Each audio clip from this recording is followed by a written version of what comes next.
You know, traveling is not what it used to be. In case you didn't notice. When you bring your baggage to the check-in line, you A, have to pay for it, and B, you have to have a certain weight limit. Anything over, and I think you either have to mortgage the next house or for some reason you need to get below that certain weight, which I think is about 45 pounds.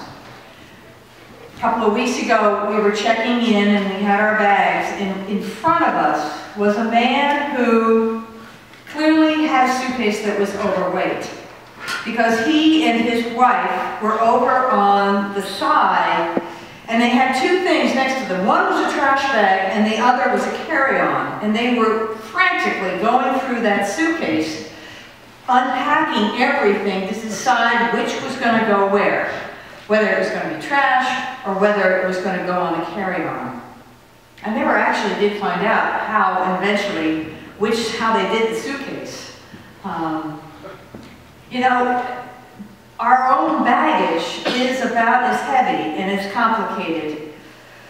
Here at St. Margaret's, when we begin to look at our mission, and we're talking about transformation, we're talking about transition, we're talking about journeying from one place to another.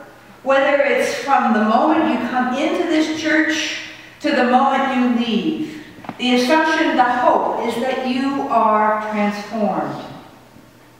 Whether it's this morning when you woke up to the time you go to bed tonight, you will be a different person. You will have absorbed and thought and been a different person. Hopefully by the end of today, in your journey, you will be closer to God. Because when we start talking about the spiritual journey, it's not the fact that you're going to California. It's you're going closer to God. You're going toward God so that you can hear that blessed voice that says, "In whom I am well pleased." That loving feeling of being with God and hearing that loving voice saying amen. But it seems to me that we have human obstacles that keep us from being one with God. Whether it was we were born with it, whether we inherited it, whatever, it seems to me that there are obstacles, distractions that keep us from traveling toward God. Lent is a time when we can concentrate on removing those obstacles. When we can analyze it. It's kind of like a spiritual 40-day rehab. When you look at the things that you have and say, what is it that's keeping me from God? What is it that I want to remove? I want to be different by Easter. What am I now and where do I want to be? Where does God want me to be? And what are the obstacles in between? You know, Jesus didn't take any luggage into the wilderness. He didn't have that. But when he came out, he was a different person from the wilderness. He was a very different person than when he was baptized. But when we begin to talk about our own obstacles, it becomes almost as if it's a different story, and sometimes we're blind to it. Just this last couple of weeks, I've been very aware that there is something in my life, there is an obstacle, there is a distraction that is taking me away from God. I am heading not in the right direction. And I'm embarrassed to admit, it's about a parking space. When in my apartment complex, we have underneath garage, and we have a parking permit that, you stick on your windshield. Now, all of us are fully aware that there are more parking permits than there are spaces in the garage. And normally it's not a problem. There's plenty of other parking in the lot, around the buildings. But when it starts to talk about snow and ice, I get very, very edgy. And I notice I wake up in the morning planning how I'm going to end the day in order to get into the parking garage before everybody else. Last Tuesday, we had a vestry meeting. I seriously thought about taking a cab so that I didn't have to lose my parking space, and I would take a cab here and a cab there. I'm fully capable of scraping off the ice and the snow, but I want my parking space.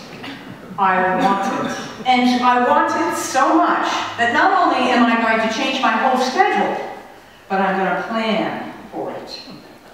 The other day, I drove in, had my nice little cozy parking space, and then I began to realize, I wonder if everybody else here has the parking permit too.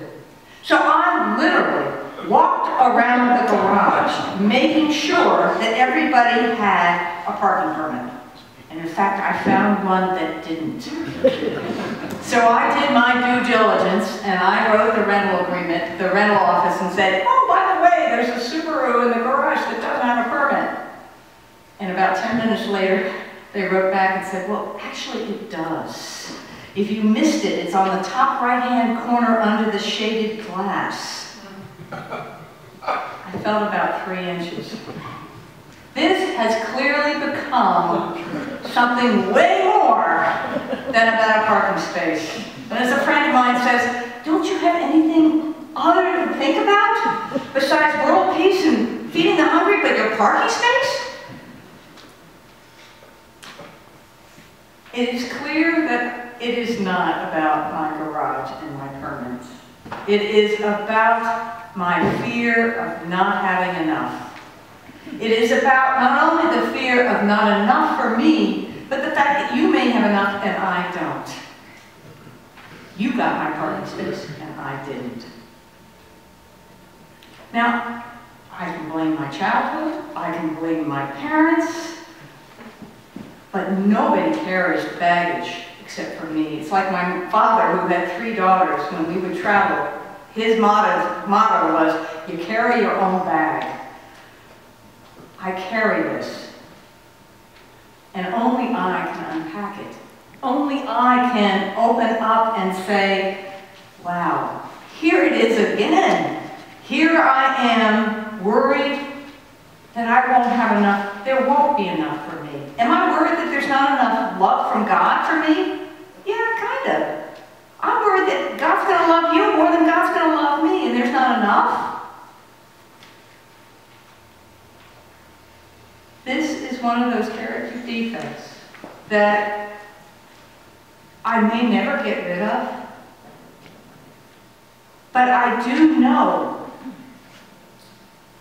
that every time I feel that way, every time I feel that tension, every time my shoulders go up thinking, oh my God, I'm going to lose my space. Oh my God, there's not going to be enough for me. I can stop myself and say, wow, I'm doing it again. I am clearly not trusting God that there is enough of God's love for all of us. I am truly not trusting God that I can park outside. This Lent, think about what is keeping you from God. Think about what baggage you are carrying along behind you. Think about those heavy burdens that you may or may not recognize. Those obstacles, whether it's untreated abuse or addiction or gaming, anything that can take you away from God. And then offer it to God and say, God, let's work on this. Together, let's make sure that somehow or another we overcome this so that you feel, you wake up in the morning and you hear that voice that says, "In you I am well pleased."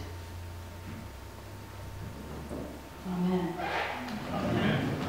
Oh, I keep doing this. I want to read, yeah, I know. You think I can remember this? I want to read a poem by Mary Oliver to close with.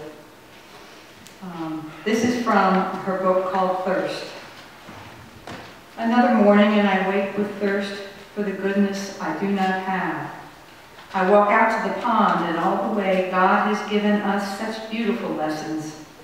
Oh Lord, I was never a quick scholar, but sulked and hunched over my books past the hour and the bell. Grant me in your mercy a little more time. Love for the earth and love for you are having such a long conversation in my heart. Who knows what will finally happen or where I will be sent? Yet already I have given a great many things away, expecting to be told to pack nothing except the prayers which with this thirst I am slowly learning. Amen.